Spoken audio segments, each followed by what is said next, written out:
जादुई राखी। गांव में करिश्मा नाम की एक छोटी सी बच्ची रहा करती थी। करिश्मा के माँ बाप का बचपन में ही देहांत हो चुका था और करिश्मा गांव के मंदिर के पास रहा करती थी। गांव के कुछ लोग उसे 2 वक्त का खाना दे दिया करते थे और मंदिर के पुजारी जी ने उसके मंदिर में रहने और सोने की व्यवस्था कर दी थी। अरे करिश्मा बेटा, आज सुबह से इतनी उदास क्यों बैठी हो? क्या बात है बेटा? कोई बात नहीं काका, रक्षाबंधन का त्योहार आ रहा है। सब लोग अपने भाई को राखी बांधेंगे, लेकिन मैं तो दुनिया में बिल्कुल अकेली हूँ। अरे बेटा, चिंता क्यों करती हो? जिसका कोई नहीं होता उसका भगवान होता है। ऊपर वाला है ना, वो तुम्हारी मदद जरूर करेगा। लेकिन भगवान असल में थोड़ी ना होते हैं काका, भला वो मेरी मदद कैसे करेंगे? अरे बिटिया, ऐसे नहीं कहते। भगवान तो सब जगह होते हैं और देखना, वो तुम्हारी मदद भी जरूर करेंगे। पुजारी जी के जाने के बाद करिश्मा उदास होकर मंदिर की सीढ़ियों पर बैठ गई। उसे कुछ भी समझ में नहीं आ रहा था। तभी कुछ देर बाद मंदिर में एक साधु आते हैं। क्या बात है बेटा, तुम ऐसे चुपचाप क्यों बैठी हो? क्योंकि मैं बहुत उदास हूँ। इस दुनिया में मेरा कोई नहीं, मैं बिल्कुल अकेली हूँ। अरे तुम्हें उदास होने की कोई जरूरत नहीं है। ये देखो, मेरे पास एक बहुत सुंदर फूल है। तुम इसमें धागा पिरोकर भगवान के हाथ पर राखी की तरह बांध देना। लेकिन उससे क्या होगा बाबा? उससे कुछ होगा नहीं बेटा, बस तुम्हारा अकेलापन दूर हो जाएगा और तुम्हारे जीवन में खुशियां लौट आएंगी। क्या सच में ऐसा हो सकता है? हाँ, रक्षाबंधन वाले दिन सुबह नहा धोकर मंदिर की जो मूर्ति है उस पर फूल की राखी बनाकर बांध देना। इतना कहकर साधु वहां से चले गए। अब तो करिश्मा बस हर दिन रक्षाबंधन के दिन का इंतजार करने लगी। 2-3 दिन इसी तरह बीत गए और रक्षाबंधन आ गया। करिश्मा सुबह सुबह नहाकर उस फूल में धागा पिरोकर भगवान के मंदिर पहुंची और उसने वो राखी भगवान की मूर्ति को बांधी। ठीक उसी वक्त वहां पर करिश्मा से कुछ साल बड़ा एक लड़का आया और उसने अपना नाम किशन बताया। अरे करिश्मा, तुम्हारी राखी तो बहुत सुंदर है। क्या ऐसी राखी तुम मेरी कलाई पर भी बांध सकती हो? वो क्या है ना, मेरी कोई बहन नहीं है। लेकिन ये राखी में जो फूल लगा हुआ है वो मुझे किसी साधु बाबा ने दिया था और मेरे पास दूसरा कोई फूल नहीं है। लेकिन मुझे तो तुम्हारे हाथ की बनी हुई राखी ही चाहिए, कहीं से भी लेकर आओ। अब मैं क्या करूं? भगवान ने बड़ी मुश्किल से मेरे जीवन में किसी को भेजा है। अगर मैंने किशन को राखी नहीं बांधी तो वो नाराज होकर चला जाएगा। सोचते सोचते करिश्मा मंदिर के बगीचे में पहुंची और वहां से उसने फूलों की मदद से एक सुंदर सी राखी बनाई और मंदिर में पहुंची। ये देखो किशन, मैंने तुम्हारे लिए बहुत सुंदर राखी बनाई है। नहीं, मुझे वही राखी चाहिए जो तुमने भगवान को बांधी है। लेकिन ये कैसे हो सकता है?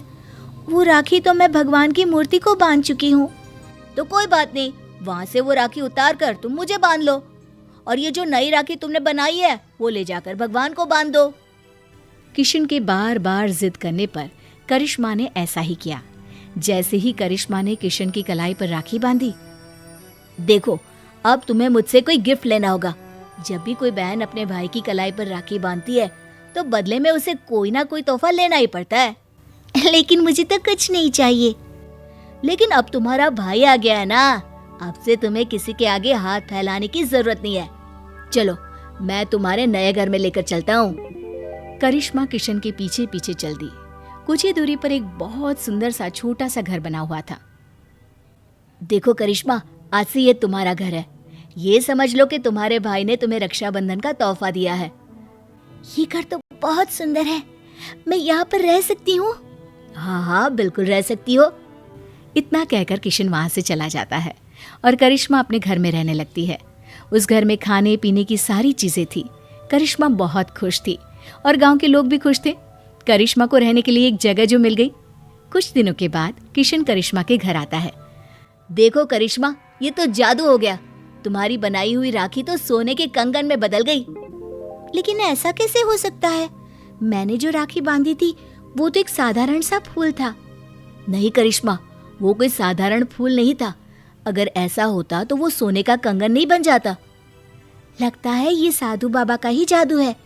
उन्होंने ही मुझे वो जादुई राखी दी थी। लेकिन मैं सोने के कंगन का क्या करूंगा?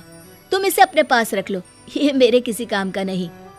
किशन वो सोने का कंगन करिश्मा को देकर वापस चला जाता है।